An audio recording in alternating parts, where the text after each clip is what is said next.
Balen शाहलाई vote दिए हर्क साम्पाङले ढुङ्गा बोकाउँछ भनेर। ल सुरु गरौँ। अब तू गया बेटा, अब तू गया देख। साथीको गर्लफ्रेन्डलाई मेरी बुढी बनाइदिए साथीलाई धोका नमिलोस् भनेर।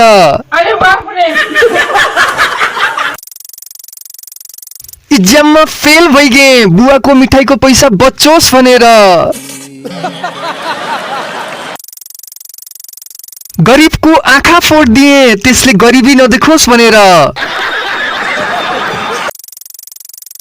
राति ढिलो सुत्छु घरमा चोरी नहोस् भनेर।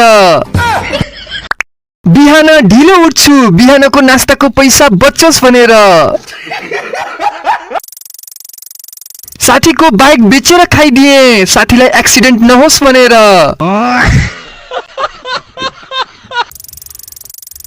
आफ्नो घर बेच्दिए बुवा आमाले घर नचलाउनु परोस् भनेर। तेरा बाप यहाँ छोड़कर गया था कि तेरी माँ? यो भिडियोलाई स्क्रोल गरिदिए मेरो टाइम पास नहोस् भनेर।